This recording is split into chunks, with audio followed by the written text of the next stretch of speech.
3 तारखेला Antonio de Silva high school आणि junior कॉलेजच्या एका विद्यार्थ्याच्या मोबाईलमध्ये गणिताचा पेपर आणि त्याची काही उत्तरं पर्यवेक्षणाला आढळून आल्यामुळे या अनुषंगाने शिवाजी पार्क पोलीस स्टेशनला गुन्हा दाखल करण्यात आला होता। यामध्ये तांत्रिक विश्लेषणाच्या आधारे आम्ही अधिक तपास केला। त्यामध्ये असं निष्पन्न झालं की ओमकार ग्रुप या ग्रुपमध्ये हा पेपर आला होता आणि तो बॅक ट्रेस केला असता ते नगरपर्यंत त्याची लिंक एस्टॅब्लिश झाली। क्राईम ब्रँचचे आमचे जे युनिट आहेत त्यांचा जॉईंट टीम आम्ही नगरला पाठवली। या विद्यार्थ्यांकडे शहानिशा केल्यानंतर असं लक्षात आलं की परीक्षा केंद्रातून पेपर घेऊन जाण्याची जबाबदारी ज्या शिक्षिकेवर होती त्या शिक्षिकेने हा अमृत नोनी ऑर्थो प्लस घेतल्यापासून माझे गुडघ्याचं पेनिंग किंवा ही कमरेचे त्रास होता कमी झालेला आहे। धन्यवाद अमृत नोनी ऑर्थो प्लस। आरोग्याचा भरोसा अमृत नोनी ऑर्थो प्लस। प्रवासादरम्यान नगर ते जे परीक्षा केंद्र होतं हे जवळपास 25 किलोमीटरचं अंतर आहे। तर रस्त्यामध्ये ते पेपर सील काढलं, पेपर एन्व्हलप ओपन केलं, त्यातून पेपर काढून त्याचे फोटो मोबाईलवर घेतले आणि ते संस्थेची जे संस्था चालकांची मुलगी तिच्या मोबाईलवर ते पाठवले। तसेच तिची एक नातेवाईक आहे जी 12वीची विद्यार्थिनी आहे तिच्याही मोबाईलवर पाठवले आणि यांनी ते पेपर इतर विद्यार्थ्यांना मोबाईलद्वारे वितरित केले। यामध्ये काही आर्थिक व्यवहार झाल्याचंही प्रथमदर्शनी निदर्शनास आलेलं आहे।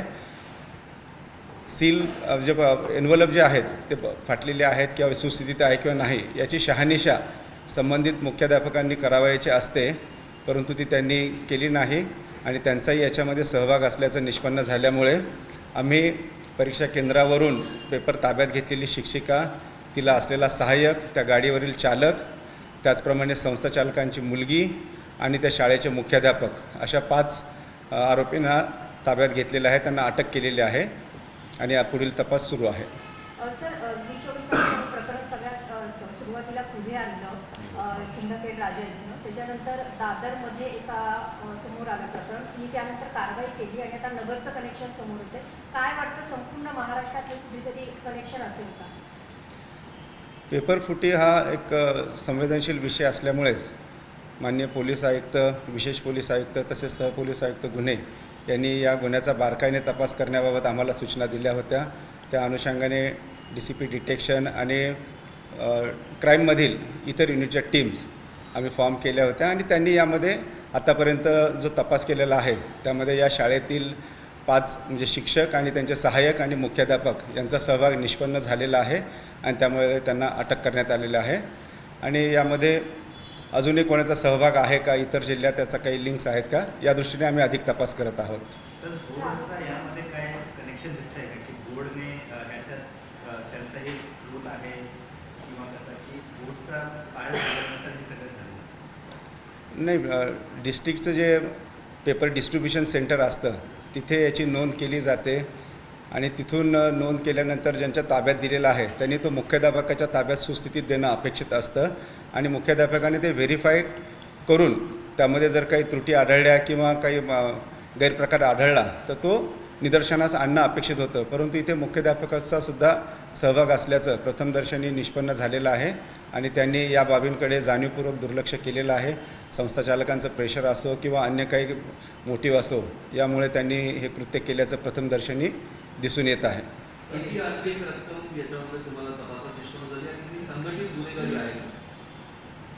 यामध्ये जी शिक्षिका जिच्या ताब्यात पेपर दिले होते तिची एक नातेवाईक मुलगी आहे, तिने तिच्या मित्रांना एक काही ठराविक रक्कम घेऊन तो पेपर दिला होता आणि त्यांनी मग तो अंतर्गत इतर आपल्या मित्रांना वितरित केलेला आहे किंवा पाठवलेला आहे।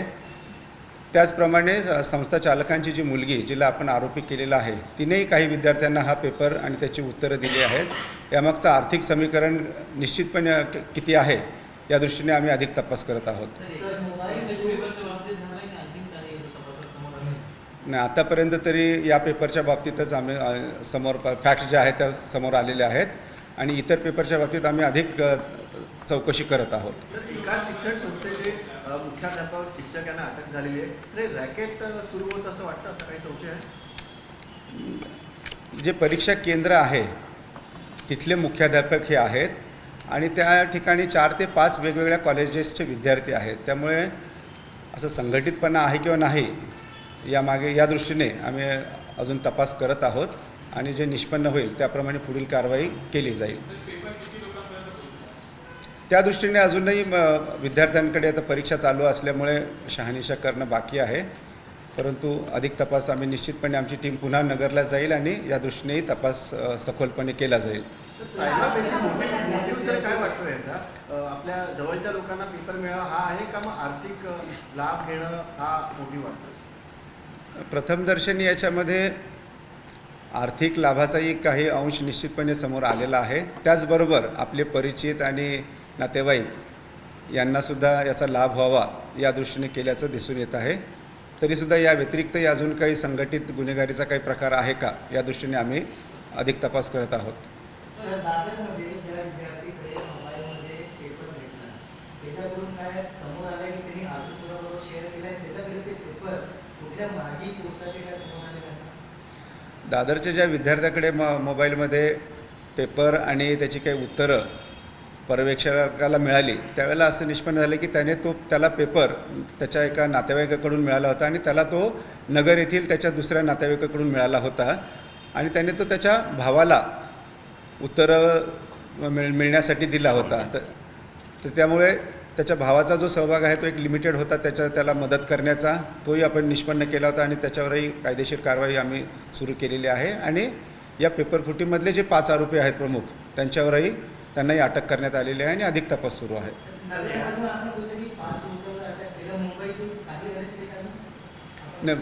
मुंबईतून अद्याप आम्ही अरेस्ट केली नाही आहे. त्या दृष्टीनेही अजून काही निष्पन्न झालं तर निश्चितपणे कारवाई केली जाईल. किती पैसे आकारले जावे?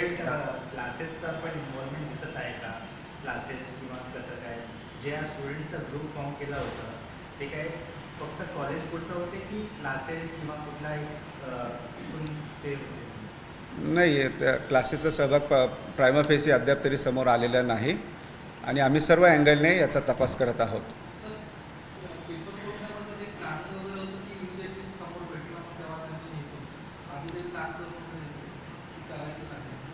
नाही, हे पेपर आम्ही आरोपीकडे जी चौकशी केलेली आहे त्यात हेच निष्पन्न झालं की त्यांना निश्चितपणे त्यांचे जे काही नातेवाईक आहेत त्यांना मदत करण्याच्या भावनेने आणि त्यातून काही आर्थिक लाभही त्यांनी घेतलेला आहे हे तपासात निष्पन्न झालेलं आहे.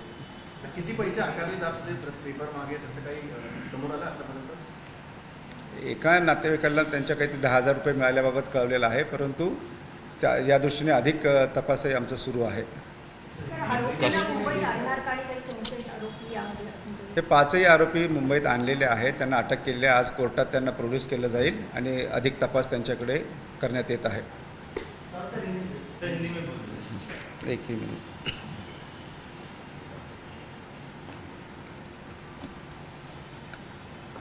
दादर के एंटोनियो डिसिल्वास हाई स्कूल में 3 तारीख को मैथ्स पेपर के एक स्टूडेंट को उसके साथ में मोबाइल और मोबाइल में क्वेश्चन पेपर और कुछ उसके आंसर्स के साथ वहाँ के जो सुपरवाइज़र थे उन्होंने पाया गया था. उसके बारे में उन्होंने शिवाजी पार्क पुलिस स्टेशन में कंप्लेंट दी थी. पेपर लीकेज एक सेंसिटिव टॉपिक है, इसके कारण CP sir, special CP sir और जॉइंट सीपी क्राइम इन्होंने इस क्राइम का तपास क्राइम ब्रांच को करने के लिए आदेश दिए थे. हमारे डीसीपी डिटेक्शन और अन्य यूनिट्स की जो टीम हमने इसमें बनाई थी, जिस मोबाइल नंबर से ये पेपर वो परीक्षार्थी को मिला था उसको हमने बैक ट्रैक किया तो इसका लिंक जो है वो नगर डिस्ट्रिक्ट तक गया.